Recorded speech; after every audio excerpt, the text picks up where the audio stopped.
এক লোক স্বপ্নে দেখছে তাকে বাঘ তাড়াচ্ছে, বাঘের তাড়া খাইয়া দৌড়াতে দৌড়াতে সে গাছের মাথায় গিয়ে উঠেছে।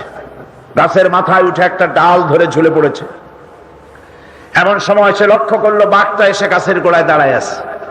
ডালটা যে নিচে ঝুলে পড়েছে তার নিচে দেখছে বিরাট কুয়া, সেই কুয়ার ভিতরে বড় এক অজগর হা করে আছে। এমন সময় কানে কুটকাট করে আওয়াজ আসে। কিসের আওয়াজ? তাকিয়ে দেখে যে ডালটা তার অবলম্বন, সেই ডালের গোড়ায় একটা সাদা ইঁদুর আর একটা কালো ইঁদুর ডালের গোড়াটা কেটে দিচ্ছে। কারণ বিপদটা খুব কম না বেশি? জনমের বিপদ না? গাছ বাইয়া যদি নিচে নামে তো খাবে কিসে? বাঘে। আর ডাল ভাঙিয়ে যদি নিচে পড়ে খাবে কিসে? এমন সময় তার মাথায় ঠান্ডা কি জানি পড়লো। উপরের দিকে তাকাইছে।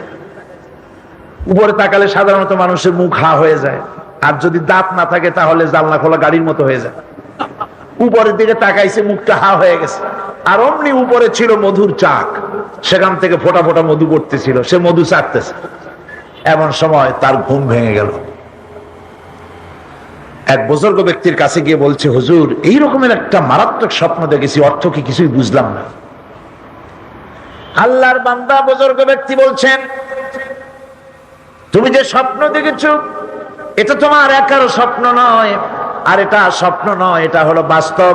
তামাম পৃথিবীর সমস্ত মানুষের জন্য এইটাই হলো বাস্তবতা। তোমার পেছনে যে বাঘ দৌড়াচ্ছিল এটা বাঘ নয়, এটা হচ্ছে হযরতে আজরাইল আলাইহিস সালাম। প্রত্যেকটি মানুষের পেছনে ঘুরছে, সময় এলি তার জান কবজ হয়ে যাবে।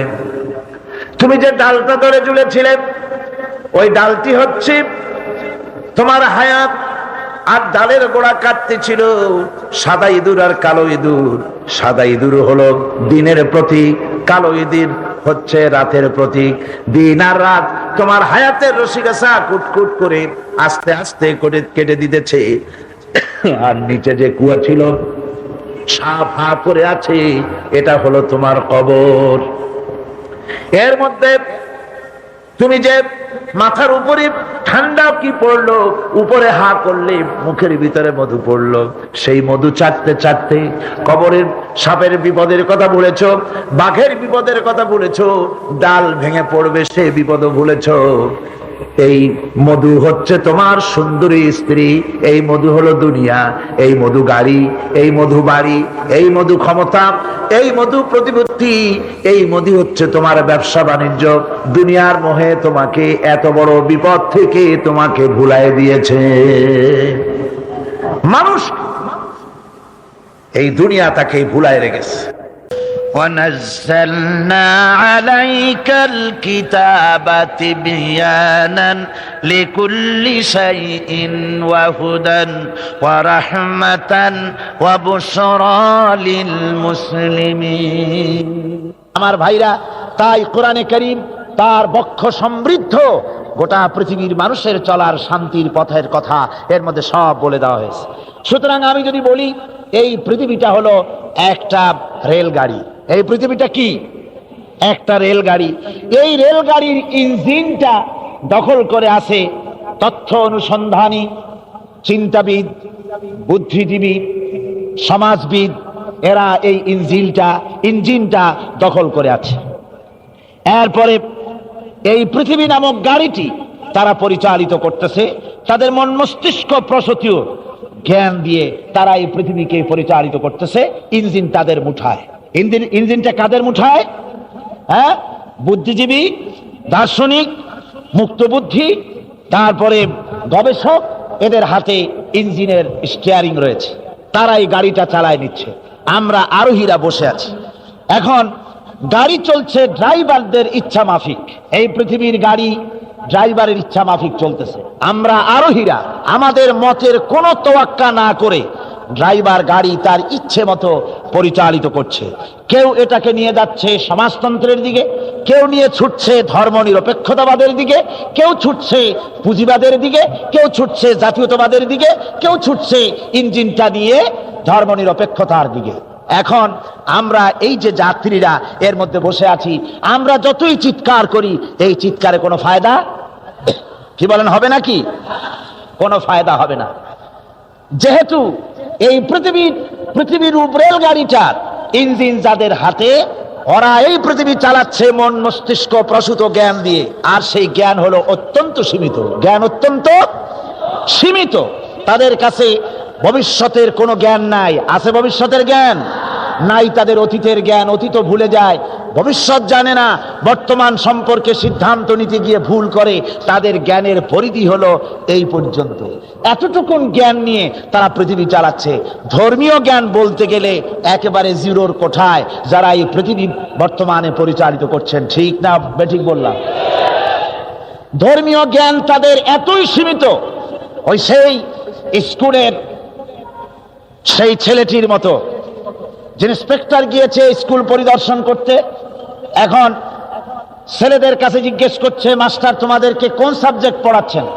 ওরা বলল, আমাদেরকে ইতিহাস পড়ানো হচ্ছিল। ইন্সপেক্টর বলল, ঠিক আছে, আমি সেই ইতিহাস থেকেই প্রশ্ন করব, দেখি তোমরা কতদূর শিখেছো। প্রশ্ন করছেন ইন্সপেক্টর সাহেব, বলো তো ছেলেরা, চীনের প্রাচীর কে ভেঙেছে? তো জবাব দিতে পারছে না। তুমি বলো, কেউ পারে না। এখন ওই বেঞ্চের কোনায় বসা যে ছেলেটি, সে চিন্তা করতেছে, আল্লাহ, কেউ তো স্বীকার করে না, এখন তো এই মুসিবত আমার মাথায় চাপবে শেষ পর্যন্ত। ইন্সপেক্টর তাকে জিজ্ঞেস করে, চাই ছেলে বলতো চীনের প্রাচীর কে ভেঙেছে? কয় যে, স্যার, এই পাড়ায় দুষ্ট হিসাবে আমার যথেষ্ট সুখ্যাতি আছে, কিন্তু চীনের প্রাচীর ভাঙার মতো দুষ্কর্ম আমি করি নাই। ইন্সপেক্টর সাহেব খুব রেগে গেলেন, মাস্টারের দিকে কটমট করে তাকিয়ে আছেন। মাস্টার বলছেন, স্যার রাখবেন না, এই ক্লাসের ছেলেরা তো আমারই ছাত্র, আমি তো জানি এদের স্বভাব চরিত্র, চীনের প্রাচীর ভাঙার মতো কুকাম আমার ছেলেরা কেউ করে না। ইন্সপেক্টর রেগে রুমের থেকে বেরিয়ে চলে গেলেন হেডমাস্টারের রুমে। ইন্সপেক্টরের মুখ মলিন দেখে হেডমাস্টার বলছেন, স্যার আপনার মুখ মলিন কেন, এত রাগ কেন? রাখবো না, তোমার স্কুলের ছাত্রদের জ্ঞানের পরিধিয়েই আর তোমার মাস্টারের জ্ঞানের পরিধিয়েই। হেডমাস্টার বলছে, স্যার আপনি রাগ করবেন না, খাসি জবাহ করেছি, আপনাকে হাদিয়া তোবার ব্যবস্থাও রাখছি, রাখবেন না। এই স্কুলে কোনো ছাত্র এ কাম করে নাই, সেটা আমিও বলতে পারি। তবুও যদি আপনার অসন্তুষ্টি না যায়, তাহলে চীনের প্রাচীর পুনর্নির্মাণ করার জন্য যে চাঁদা লাগে, আমি তাতে কিছু অংশগ্রহণ করব, তবু আপনি রাগ করবেন না। আমার ভাইরা, এই স্কুলের ছাত্র থেকে শুরু করে হেডমাস্টার পর্যন্ত জ্ঞানের বহর যে ধরনের, আজকের পৃথিবীর ইঞ্জিনগুলি যাদের হাতে, রেলগাড়ি, এই পৃথিবী যারা রাষ্ট্ররূপ ইঞ্জিন হাতে নিয়ে যে সব শাসকরা চালাচ্ছে, তাদের জ্ঞান ঠিক এই ধরনের, এর থেকে বেশি কিছু না। এ কোরআনের ভিতরে দর্শন আছে, ফিলসফি আছে, বোটানি আছে, জুলজি আছে, পলিটিক্যাল সায়েন্স আছে, মেডিকেল সায়েন্স আছে, এর ভিতরে আপনার খতত্ব আছে, ভূতত্ব আছে, নৃতত্ব আছে, এর মধ্যে সব আছে। মেয়ে লোকের কথা আছে, প্রতিবেশীর কথা আছে, মা বাবের কথা আছে, শ্রমিকের কথা আছে, সাদা কালা মানুষের কথা আছে। এক কথায় মানুষের জীবনে যা দরকার সব কোরআনে আছে। জোরে কোন সুবহানাল্লাহ। আছে কিনা? পিঁপড়া থেকে শুরু করে হাতি পর্যন্ত সব আছে। পিঁপড়ার নামে সূরা একটা আছে না? নাম কি? নাম। আর হাতির নামও সূরা আছে, নাম কি? ফিল। বরং পিঁপড়ার সূরাটাই বড়। আবার লোহার নামে সূরা আছে, মাকড়সার নামে সূরা আছে, মধুমক্ষিকার নামে সূরা আছে। এই পৃথিবীর অর্ধেক জনশক্তি নারী, সে মেয়ে লোকের ব্যাপারেও সূরা আছে। আছে কিনা কোন? এসব কথা আমি আগামীকাল বলবো ইনশাআল্লাহ। আল্লাহ পাক বলেন, তিবিয়ানান লিকুল্লি শাই, খুলে খুলে সব কথা কোরআন শরীফের মধ্যে আমি বলে দিয়েছি। সুতরাং মানব রচিত সব মতবাদ ছেড়ে দিয়ে মানব রচিত সব মতবাদ দুপায়ে দোলে আসতে হবে কোরআনের ছায়াতলে। কোথায় আসতে হবে? কোরআনের ছায়াতলে আসতে হবে। সব ভুলে যেতে হবে, সবকিছু অন্ধকার, আর ইসলাম হলো নূর। এই পৃথিবীতে আপনারাই আমাকে বলেন, সমাজতন্ত্র আল্লাহর তৈরি না মানুষের তৈরি? পুঁজিবাদ আল্লাহর তৈরি না মানুষের তৈরি? ধর্ম নিরপেক্ষতাবাদ আল্লাহর তৈরি না মানুষের তৈরি? কমিউনিজম আল্লাহর তৈরি না মানুষের তৈরি? জাতীয়তাবাদ আল্লাহর তৈরি না মানুষের তৈরি? আর ইসলাম কার তৈরি বলেন? এ কোরআন কার তৈরি বলেন?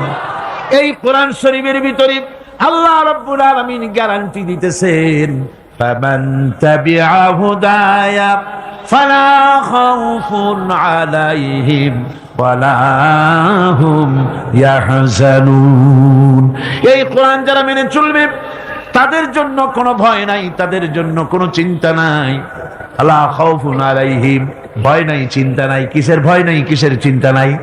কোরআনের আইন যে দেশ মানবে, কোরআনের আইন যে দেশ, যে রাষ্ট্র, যেই জনগণ মানবে, তাদের জন্য খাওয়া পড়া, শিক্ষা, চিকিৎসা, বাসস্থানের চিন্তা থাকবে না।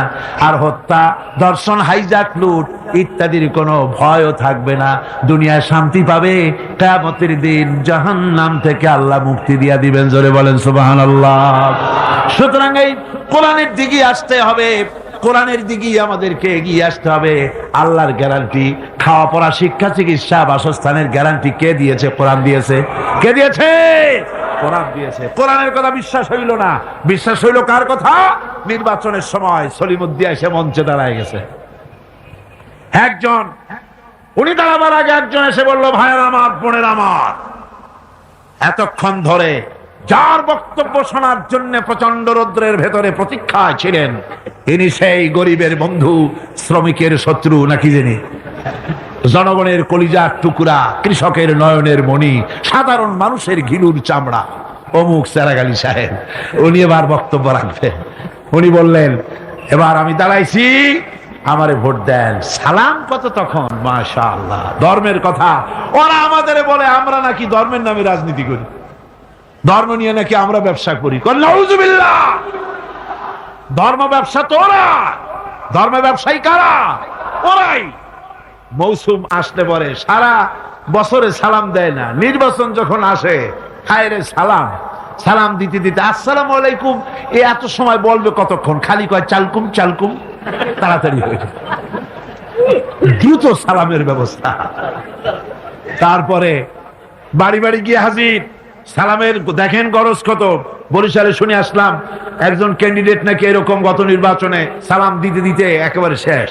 তারপরে রাতে বাড়ি ফিরতেছে ক্যানভাস করে, রাত্রিবেলায় যাওয়ার সময় রাস্তা দিয়ে যাচ্ছে, সাথে লোকজন আছে, সামনে দেখে রাস্তার উপরে একটা মানুষের মতো, কয় আসসালামু আলাইকুম, জবাব নেই।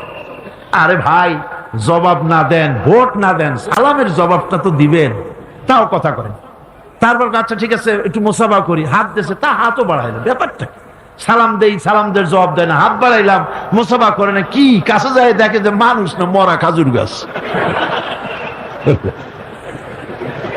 এই গরজ হয় তখন, বাড়ি বাড়ি যায়, মানুষের দরদে অস্থির, লক্ষ লক্ষ টাকা খরচ করে নির্বাচনে, জনগণের মহব্বতে। তার মানে হলো নির্বাচন হচ্ছে একটা ইলেকশনে জিতে যাওয়া, এটা হলো বড় রকমের একটা কৃষি ক্ষেত। এখানে 10 লাখ জমা করতে পারলে, মন্ত্রী হইতে পারলে 20 কোটি টাকা ইনকাম করার পথ হয়ে যায়, বিরাট বিরাট বড় লোক হয়ে যায়। তখন আর গরিবের কথা মনে থাকে না। মাশাআল্লাহ, গর্দান এইরকম মোটা হয়, ফিরতে পারে না, সশরীরে ফেরা ছাড়া খালি মাথা ফিরাইতে পারে না, গাজী রকেটের মতো। তারপরে পেট মাশাআল্লাহ এরকম, উকুন মারা যায় পেটের উপরে। কোন হলে যদি ঢোকে, হলের মধ্যে যারা থাকে তারা কয় যে শুধু তো পেট দেখি, নেতা কই? কই নেতা তো পিছনে।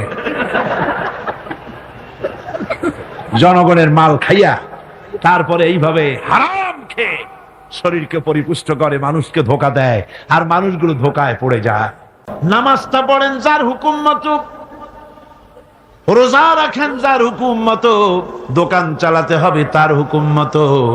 দোকানে গিয়ে দেখা যায় দোকানদার ওজন যখন দেয়, আল্লাহ বলেছেন ওজনে কম দিও না।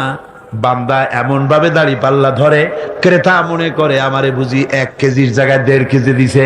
বাড়ি এনে মেপে দেখবেন 1400 টাকার বেশি না, ঠিক কিনা?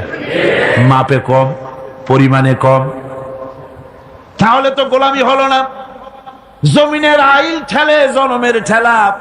একদিকে নামাজ পড়ে, আল্লাহরে বলে ইয়াকা নাবুদু, তোমার গোলামি করি। গোলামির প্রমাণ দেখো, জমিনে যখন জমিন চাষ করে, চাষ করার সময় লাঙ্গলের মাথা বুঝি খারাপ হয়ে যায় আইলের কাছে গেলে, আইল ঠেলিয়া একেবারে কাম শেষ। আমার ছাত্র জীবনে একবার স্টিমারে যাচ্ছিলাম কোন এক জায়গায়, বিছানা রাখা একজন লোককে বললাম, ভাই আমার বিছানাটা দেখেন, আমি উজু করে আসি। হায় হায়, উজু করে এসে দেখি আমার বিছানা এমন অবস্থা রাখছে যাতে আমার কাইতে হওয়ার উপায় নেই, এমন ভাবে চাপিয়া এতটুক করে ভালাইছে। বললাম, হাসি মুখে বললাম, ভাই আপনার এই আচরণে প্রমাণ হলো মাত্র ৬-৭ ঘন্টার জার্নিতে বা ১২ ঘন্টার জার্নিতে আপনার আমার বিছানা লাইল যখন ঠিক রাখতে পারেন নাই, আপনার জমিনের কাছে যার জমিন আছে সে আইলো আপনি ঠিক রাখতে পারছেন বলে মনে হয় না। রাসূলুল্লাহ বলেছেন, লানাল্লাহ মান গায়্যারা মানারারা, যে ব্যক্তি জমিনের আইল টেরা বাঁকা করে তার উপরে আল্লাহর লানত, আল্লাহর অভিসম্পদ। আল্লাহর কাছে বললেন, আল্লাহ ইয়াকা না'বুদু, তোমার গোলামি করি। এই গোলামির প্রমাণ দিতে হবে, বাজারে দিতে হবে, হাটে দিতে হবে, দোকানে দিতে হবে, অফিসে দিতে হবে, আদালতে দিতে হবে, কলে দিতে হবে, কারখানায় দিতে হবে, সেক্রেটারিয়েটে দিতে হবে, বঙ্গভবনে দিতে হবে, কলেজে দিতে হবে, বিশ্ববিদ্যালয়ে দিতে হবে, রান্নাঘর থেকে শুরু করে বঙ্গভবন পর্যন্ত সব জায়গায় গোলামি হবে কার? চিল্লায় বলেন, কার গোলামি? আল্লাহর গোলামি। ইসলাম যাকাত ভিত্তিক অর্থ ব্যবস্থা কায়েম করে, আর অনিসলামিক সরকার সুদ ভিত্তিক অর্থ ব্যবস্থা কায়েম করে। যাকাত আর সুদের মধ্যে পার্থক্য কি? যাকাত হচ্ছে, এক কথায় বুঝাই, ব্যাখ্যা দেব না, এক কথায় বুঝাবো। যাকাত হচ্ছে ধনীদের কাছ থেকে নেও, গরিবদেরকে দাও। আবার শুনুন, যাকাত হচ্ছে ধনীদের কাছ থেকে নাও, গরিবদেরকে দাও। আর সুদ হচ্ছে গরিবদের কাছ থেকে নাও, ধনীদেরকে দাও।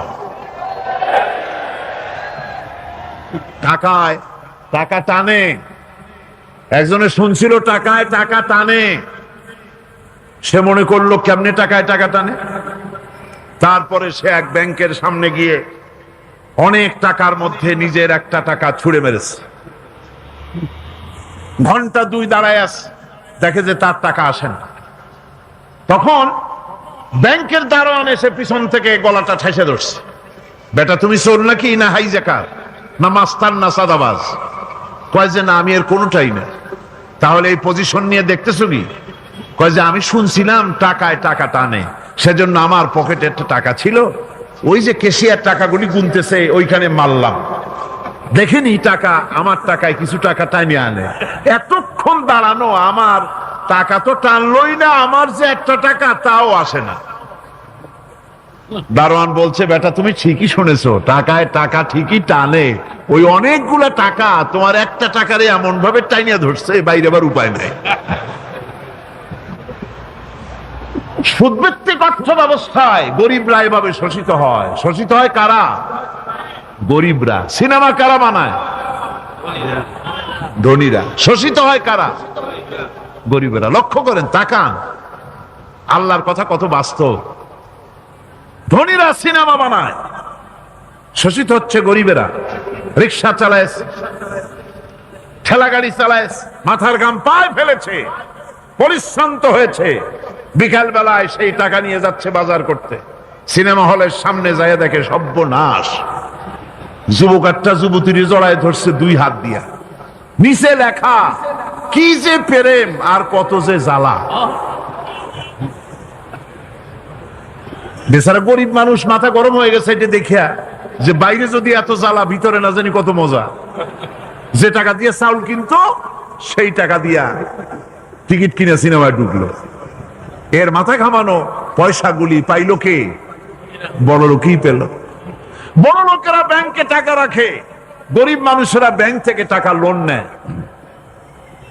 কৃষি লোন নিল, গরু কিনলো, বীজ কিনলো, সার কিনলো। আকাশ থেকে বৃষ্টি হলো না, অনাবৃষ্টি, অতিবৃষ্টি, খরার কারণে ফসল হলো না। ব্যাংক কি তার লোন মাফ করবে? তার সুদ মাফ করবে? শেষ পর্যন্ত গরুটা বেচা, মায়ের হাতের, বউর হাতের শেষ চুড়ি গাছা বিক্রি করে লোন পরিশোধ করলো। বড় লোকের টাকা ওখানে ছিল, ওই টাকায় আরো টাকা গিয়ে জমলো, আর গরিব ফতুর হয়ে গেল। এই জন্য আল্লাহ পাক বলেছেন, সুদ হচ্ছে ওয়াহাল্লাল্লাহুল বায়আ ওয়া হাররামা রিবা। আল্লাহ পাক ব্যবসাকে করেছে হালাল, সুদকে করেছে হারাম। এই সুদের মধ্যে 70টি গুনাহ, তার ছোট্ট গুনাহ হলো নিজের মায়ের সাথে জিনা করা। জোরে কর নাউজুবিল্লাহ। মায়ের সাথে জিনা করার চাইতেও নিকৃষ্ট, এটা হলো ছোট গুনাহ। টের পাইছেন? এটি হলো ছোট গুনাহ। তাহলে বড় গুনাহ কি? বড় গুনাহ হচ্ছে আল্লাহ আর তার রাসূলের সাথে যুদ্ধ করা, নাউজুবিল্লাহ পড়া। সুতরাং এই সুদভিত্তিক অর্থ ব্যবস্থার, এই সুদভিত্তিক অর্থ ব্যবস্থাকে নির্মূল করে দিয়ে ইসলাম যাকাত ভিত্তিক অর্থ ব্যবস্থা কায়েম করেছিল, যার ফলে মানুষ খেয়ে পরে সুখে শান্তিতে বসবাস করেছে। চুরি নাই, ডাকাতি নাই, জেনা নাই, ব্যভিচার নাই, হত্যা নাই, ধর্ষণ নাই।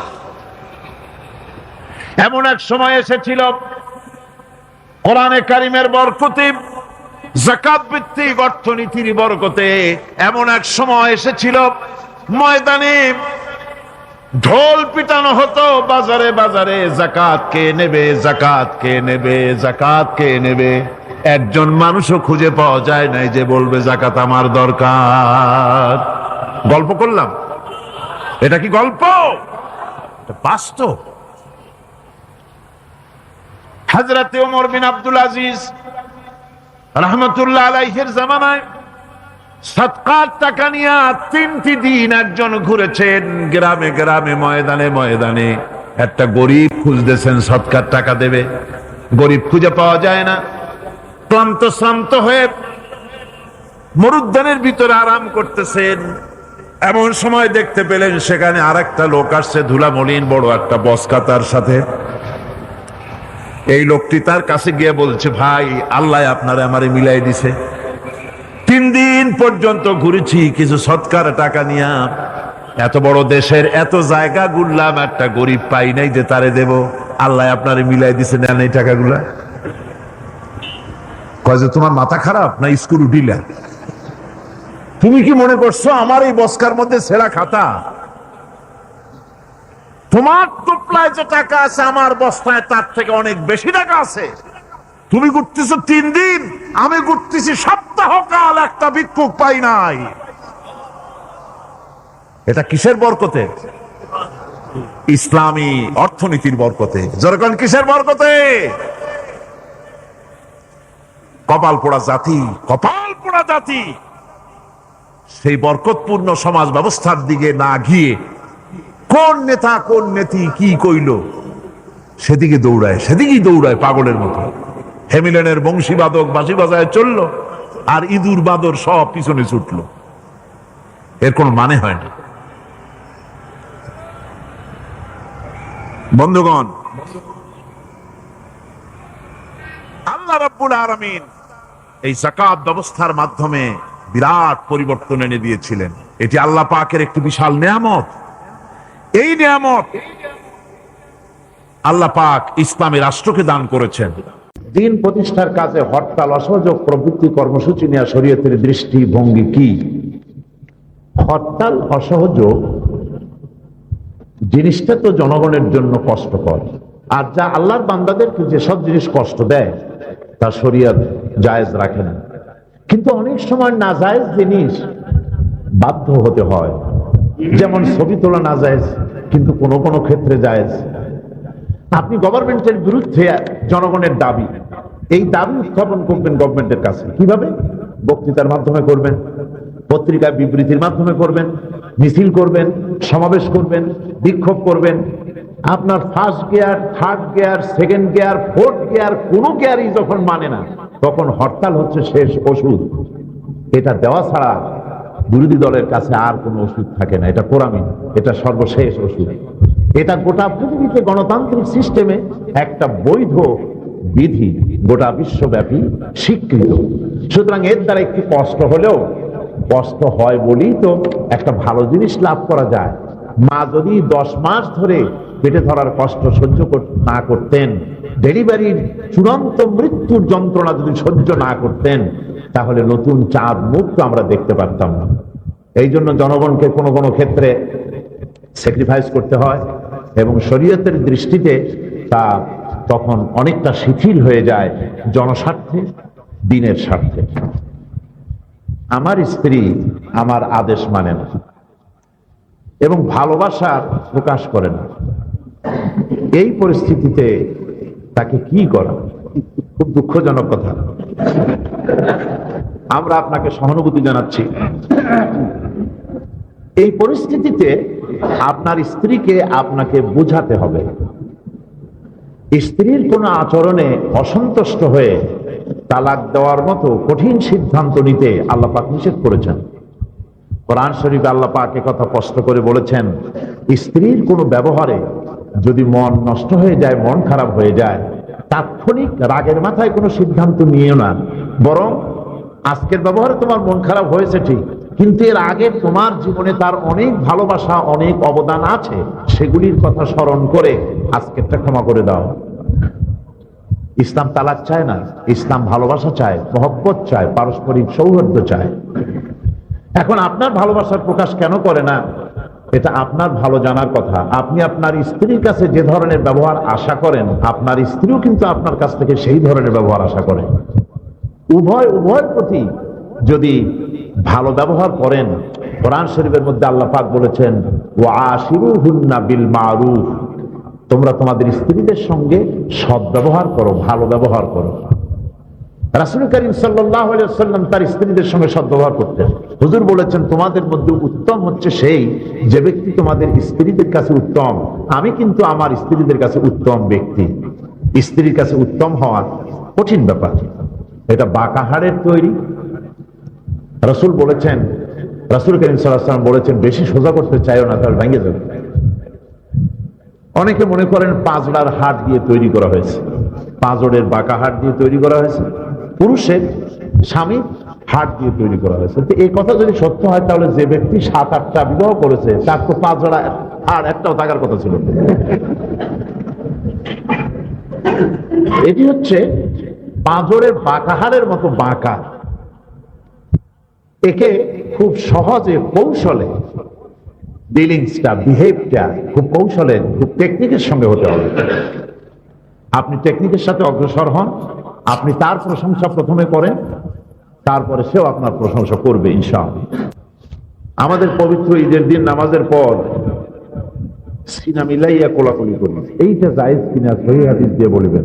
আমাদের মসজিদের ইমাম সাহেব বলেছেন কোন হাদিসে এইরকম কোলাকুলি নাই, উনি বলেছেন এটা নিষেধ, তাই জানতে উৎসুক। হ্যাঁ, এ ধরনের কোনো দৃষ্টান্ত নেই।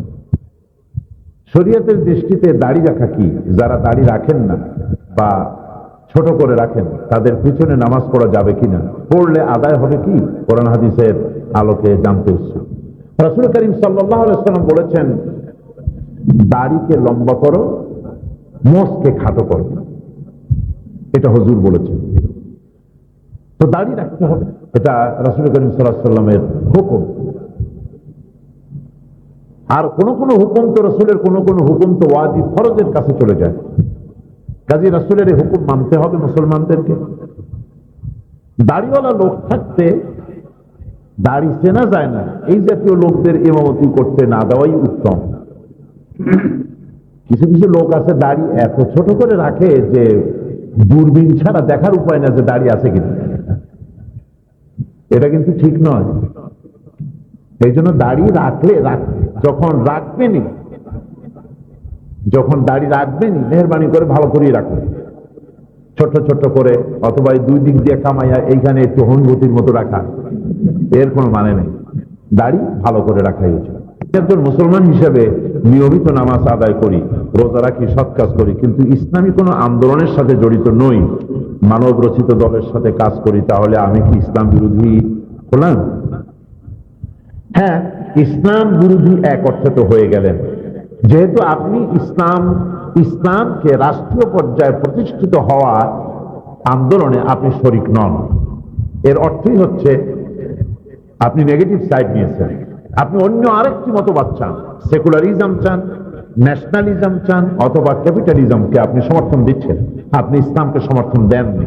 ফলে নামাজ রোজা করা সত্ত্বেও আপনি আল্লাহর কাছে দায়ী হবেন। সমর্থনের ভিত্তিতেই কিন্তু কিয়ামতের দিন জান্নাত জাহান্নামের ফয়সালা হবে। আমি কোরআন থেকে দৃষ্টান্ত দেই।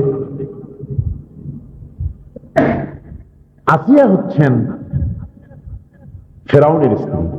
ফেরাউন কাফের আর আসিয়া হচ্ছেন মুমিনা। আসিয়া সমর্থন দিয়েছিলেন ফেরাউনকে নয়, তিনি সমর্থন দিয়েছিলেন মুসা আলাইহিস সালামকে।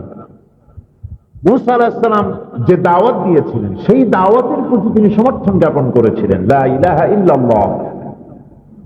এই দাওয়াতকে সমর্থন দেওয়ার কারণে একজন কাফেরের স্ত্রী হওয়া সত্ত্বেও কিয়ামতের দিন আল্লাহ পাক আসিয়ার ব্যাপারে সিদ্ধান্ত নেবেন জান্নাতে।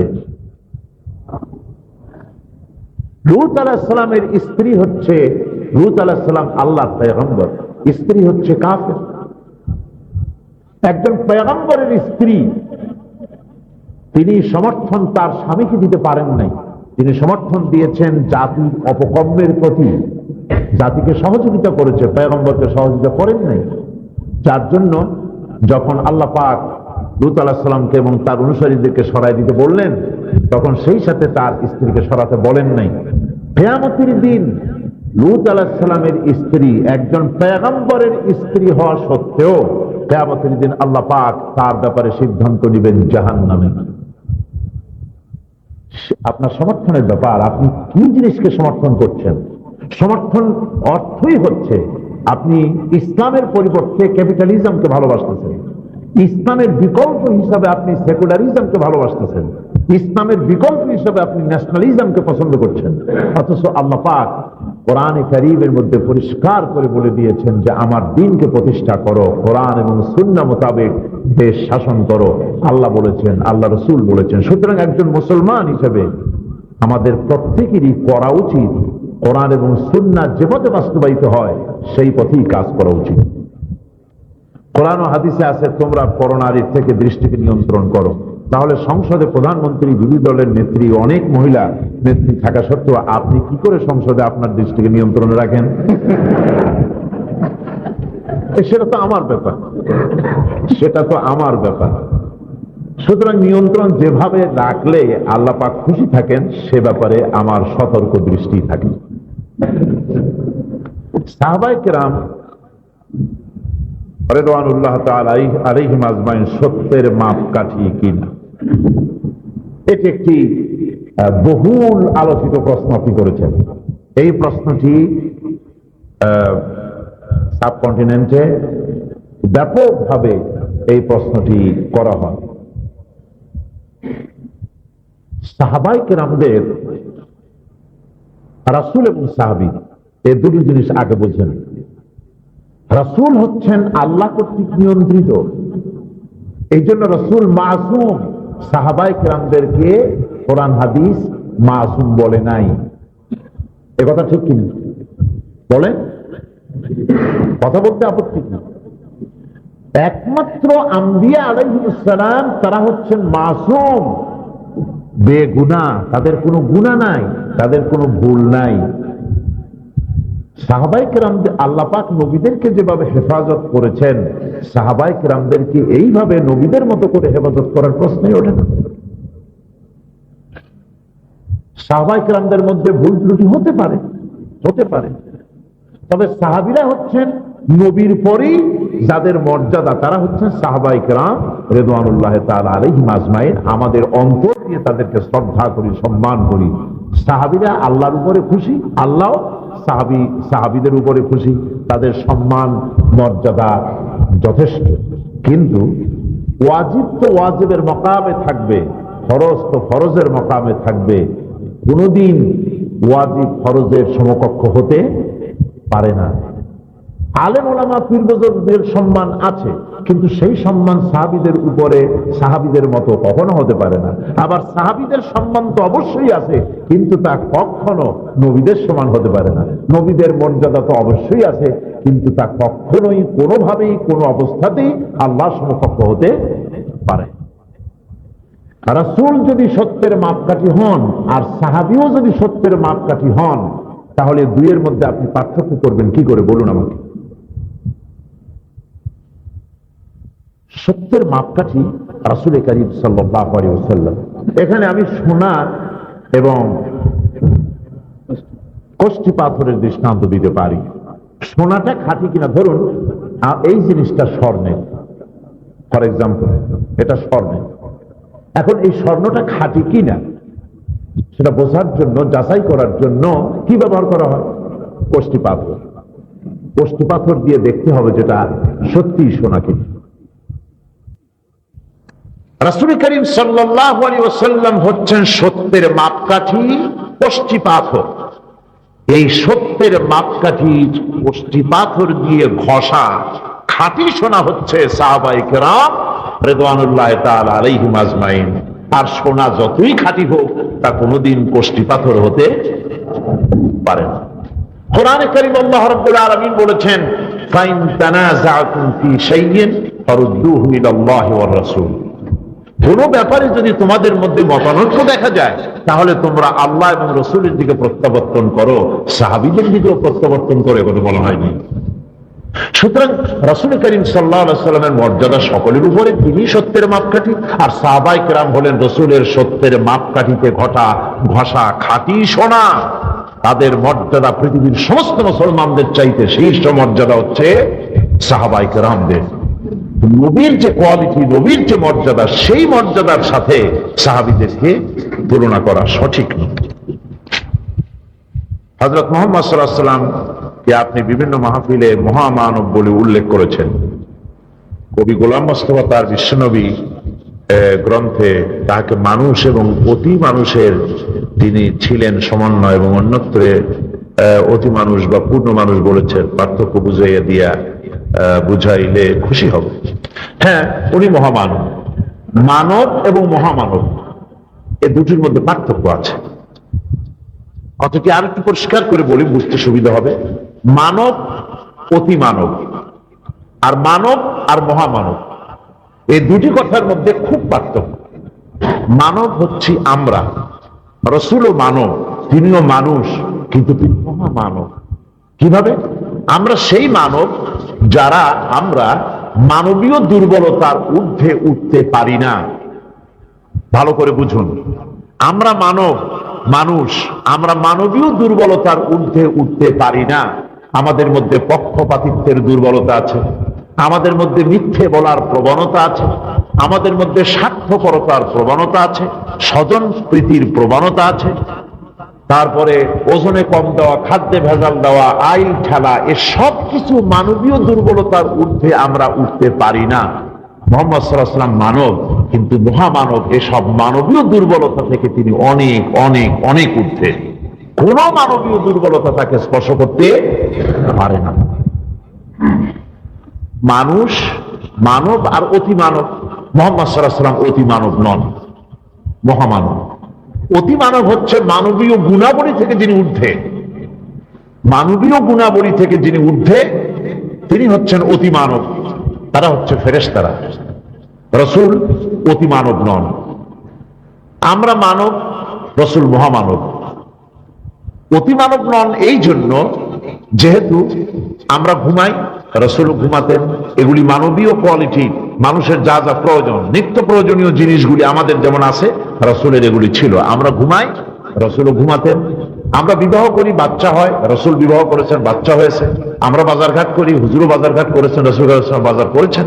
কাফেররা এই জন্য বলেছে, মালে হাযা রাসূল, কি আশ্চর্য রাসূল যে আমাদের মতো বাজারে আসে, খায়।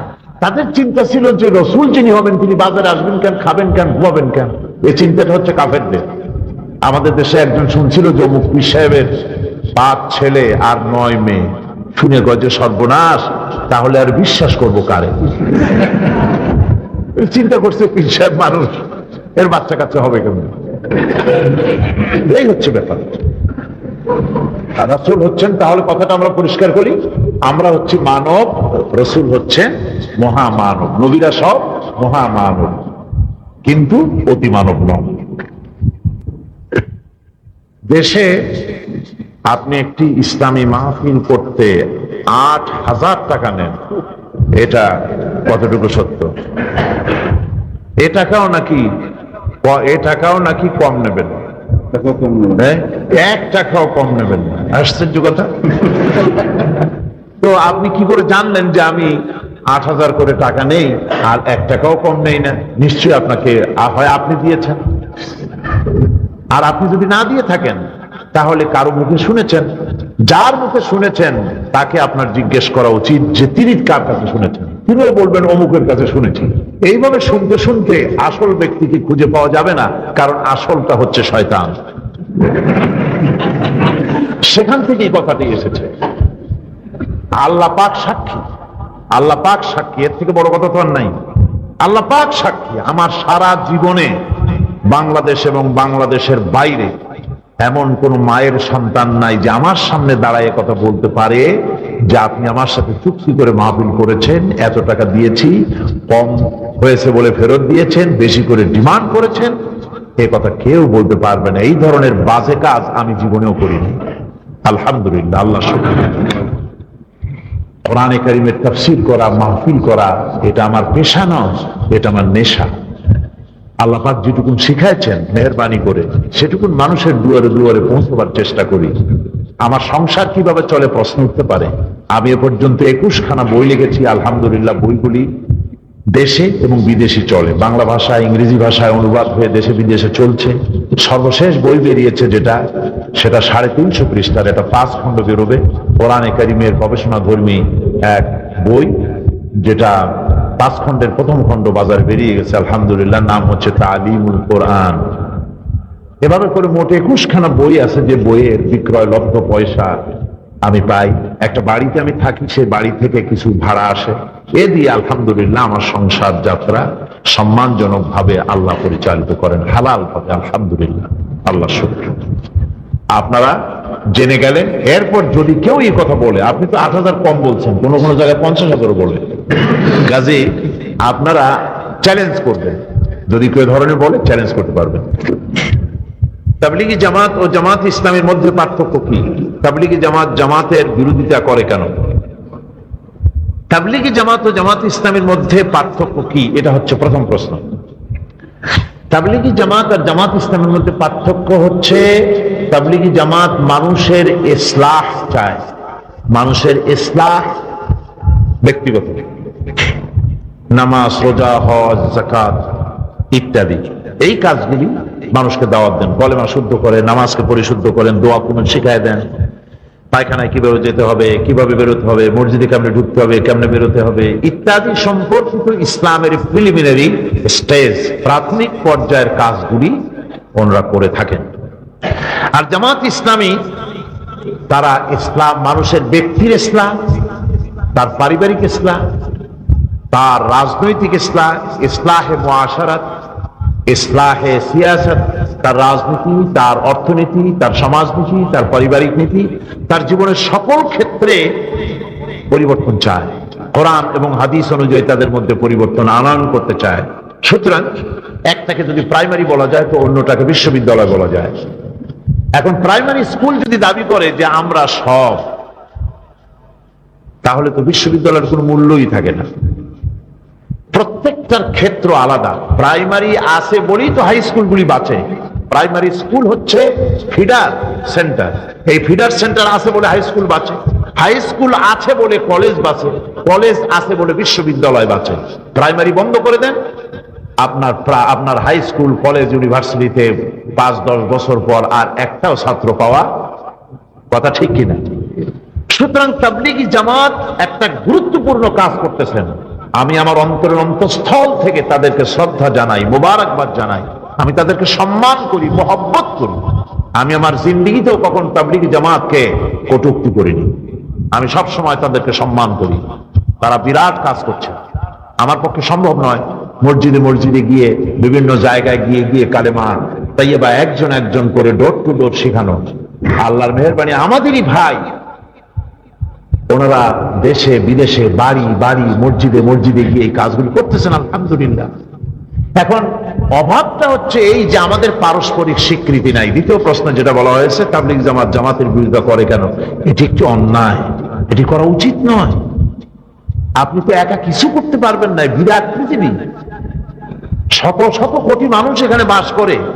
আপনার একার পক্ষে এগুলি সম্ভব নয়। সুতরাং আপনি আপনার কাজ করুন, আমাদেরকে আমাদের কাজ করতে দিন।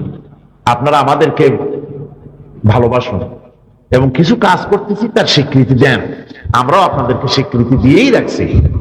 সুতরাং বিরোধীরা কেন? আমি এইভাবে মনে করি যে একটা জমিন, ফসলের ক্ষেত, এই ক্ষেতটাকে কেউ তো চাষ করুন। এক চাষি সব পারবে না, কেউকে চাষ করতে হবে, কেউকে এই জমিনে বীজ বপন করতে হবে, কেউ এসে এতে কীটনাশক ওষুধ ছড়াবে, কেউ এতে সার দেবে, কেউ বেড়া দিয়ে ছাগল ভেড়ার হাত থেকে তাকে রক্ষা করবে। তারপরে ফসল পাকলে ফসল আমরা গোলাজাত করতে পারবো।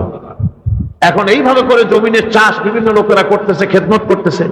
শুধু চাষি যদি দাবি করে যে সবটুকু কৃতিত্ব আমার, তাহলে এটি বুদ্ধিমানের কাজ হবে না। আপনি চাষ করেছেন, আপনার কৃতিত্ব আছে, আপনি চাষ না করলে বীজ বপন করা যেত না। আবার বীজ না থাকলে আপনি চাষ করে করতেন কি? আবার যিনি কীটনাশক ওষুধ ছড়াইছেন, তিনি কীটনাশক ওষুধ না দিলে আপনার ওই বোকার ফসল পোকায় খাইয়ে যেত। সুতরাং এই কাজগুলি আমাদের দেশে আলেম ওলামা বিভিন্ন ফ্রন্ট থেকে কাজ করছে।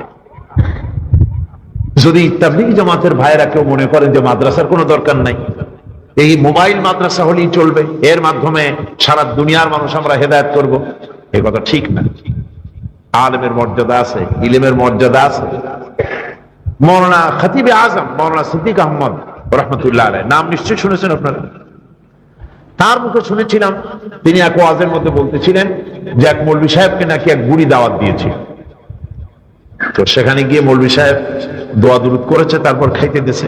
খাবারের পরে খাবার দিয়েছে তরি তরকারি ছিল, মুরগি, কচু এ দিয়ে রান্না করেছে খুব সুন্দর করে। মৌলভী সাহেব খেয়ে বলছেন, বুড়িমা রান্না এত সুন্দর হয়েছে আপনার, এই যে মুরগি দিয়ে যে কচু তরকারি রান্না করেছেন এত মজা হয়েছে, ঝোলটা খাইলাম, জোশটা এত মজা হয়েছে, মুরগি আপনি জবাব না দিলেও পারতেন, এত মজা হয়েছে ঝোল। বুড়ি বলছে, মৌলভী সাহেব জোশ মজা হয়েছে তো মুরগির কারণে, এটা আন্দাজে কেমনে মজা হবে? সুতরাং তাবলীগী জামাতে যে মজা, এই মজা তো আলেমদের কাছ থেকে আসছে। মাওলানা ইলিয়াস সাহেব রহমতুল্লাহ আলাইহি একজন আলেম ছিলেন। কাজী মাদ্রাসার দরকার নেই, আলেমদের দরকার নেই, এগুলো ঠিক না। যারা ওয়াজ নসিহত করছেন তাদের গুরুত্ব আছে, যারা মাদ্রাসা মসজিদ ইমামতি করছেন তাদের গুরুত্ব আছে, যারা ইসলামের বইপত্র লিখছেন তাদের গুরুত্ব আছে, যারা ইসলামের নামে রাজনীতি করছেন, আপনি করছেন না রাজনীতি, তাবলীগ জামাতের ভাইরা আপনারা রাজনীতি করছেন না, কিন্তু গভর্নমেন্ট যে সমস্ত অন্যায় কাজ করছে তার প্রতিবাদ তো কাউকে না কাউকে করতে হবে। সেই প্রতিবাদটা কে করবে? পার্লামেন্টে আল্লাহ পাক আমাকে নিয়েছেন, কৃতিত্ব সবটা আল্লাহ পাকের। ওইখানে স্পিকারকে মাথা ঝুঁকাইয়া তারপরে সম্মান প্রদর্শন করতে হয়। রুলস অফ প্রসিডিওর লেখা আছে 263 নম্বর বিধিতে পরিষ্কার লেখা। স্পিকার নিজে এবং যত লোক এখানে যাতায়াত করবে সংসদ সদস্যরা অবশ্য, তারা যাওয়ার সময় বেরোবার সময় সব অবস্থায় স্পিকারকে মাথা নিচু করে তাকে সম্মান প্রদর্শন করতে হবে। আমি প্রথম দিনেই এই দৃশ্য দেখলাম, কিন্তু প্রতিবাদ করব কিভাবে আমার জানা নাই।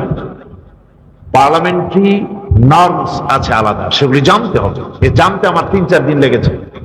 আমি রুলস অফ প্রসিডিওর পড়লাম, এর প্রতিবাদ কেমনে করতে হবে সে ধারা আমি বের করে ফেললাম। সেই ধারার উপরে আমি দাঁড়িয়ে বক্তব্য রাখলাম যে কোন মানুষ, কোন মুসলমান আল্লাহ রাব্বুল আলামিন ছাড়া কোন মানুষের সামনে সম্মানের জন্য মাথা নত করতে পারবে না। এটা সুস্পষ্ট শিরক। কোরআন দিয়ে হাদিস দিয়ে বুঝাল। আলহামদুলিল্লাহ পুরো হাউস বুঝলো। স্পিকার সাহেব ঘোষণাই করলেন, আমি আপনার সাথে একমত। আলহামদুলিল্লাহ। এখন ওই পার্লামেন্টে তো আপনি যান নাই, আল্লাহ আমাকে নিয়েছিলেন বলে রাজনীতি করি বলেই ওখানে যেতে পেরেছি এবং এই শীত থেকে অন্তত পার্লামেন্টকে রক্ষা করা গেছে। আলহামদুলিল্লাহ। সেখানে দাঁড়িয়ে দাঁড়িয়ে তারা নীরবতা পালন করবে। আওয়ামী লীগের একজন সম্মানিত সদস্য মারা গেলেন, হবিগঞ্জের জনাব শরীফুদ্দিন সাহেব, উনি ইন্তেকাল করেছেন। প্রস্তাব উঠলো পার্লামেন্টে যে আসুন আমরা ওনার সম্মান নীরব হয়ে দাঁড়াই। আমি বললাম, মাননীয় স্পিকার, নীরবতা অবলম্বন করে আমরা ওনার রুহের উপরে কি বাড়াতে পারবো? আমরা তো আমাদের মা বাপের রুহের ব্যাপারে এই ধরনের প্রহসন করি না। আমাদের মা বাপের কবরের কাছে যখন দাঁড়াই, অবশ্যই সেখানে গিয়ে আমরা কোরআন শরীফ পড়ি, দরুদ পড়ি, তাদের জন্য দোয়া করি। এইভাবে নীরব হয়ে দাঁড়ায় থেকে লাভটা কি? তারা কি, আচ্ছা আপনি বলেন, এতে যদি লাভ হয়, ওনার রুহু যদি কিছু পায় 5 মিনিট কেন, আমরা সারাক্ষণ খাড়াই থাকি, কপালে রাস্তায় উঠি। আর কিছুই যদি না হয় তাহলে আসুন, এটা তো আমার মাহফিল না। আমার মাহফিল হলে আমি নিজেই বলতাম যে আপনারা দরুদ শরীফ পড়েন বা সূরা পড়েন, এটা আপনার। আপনি বলেন সকলকে সূরা ফাতিহা পড়েন, সূরা ইখলাস পড়েন, 3 বার দরুদ শরীফ পড়েন। স্পিকার সাহেব বললেন যে পড়েন সবাই সূরা ফাতিহা পড়েন, সূরা ইখলাস পড়েন। আলহামদুলিল্লাহ বলেন, আলহামদুলিল্লাহ। সুতরাং রাজনীতি না করলে ওখানে গিয়ে তো এই কথাগুলি বলা যেত না। তারপরে বিসমিল্লাহ অনুবাদ করে পড়ছে, আল্লাহ শব্দ উঠায় দেবে। এই সমস্ত বিরুদ্ধে কে কথা বলবে যদি রাজনীতি করা না হয়? আমি মদ এবং জুয়ার ব্যাপারে বিল তৈরি করেছি। আমি এখানে বসে থাকিনি, এখানে এসেছি, আমি বইপত্র ইত্যাদি সাথে করে নিয়ে এসেছি, এবং এই কয়দিনে আমি ফাঁকে ফাঁকে মদ এবং জুয়ার সম্পর্কে বিল রেডি করে ফেলেছি। আগামী সংসদে আল্লাহ যদি আমাকে বাঁচায় রাখেন, মদ জুয়াকে উৎখাত করার জন্য বিল উত্থাপন করবো ইনশাআল্লাহ। এগুলি তো ওয়াজ নসিহত করে বন্ধ করা যাবে না।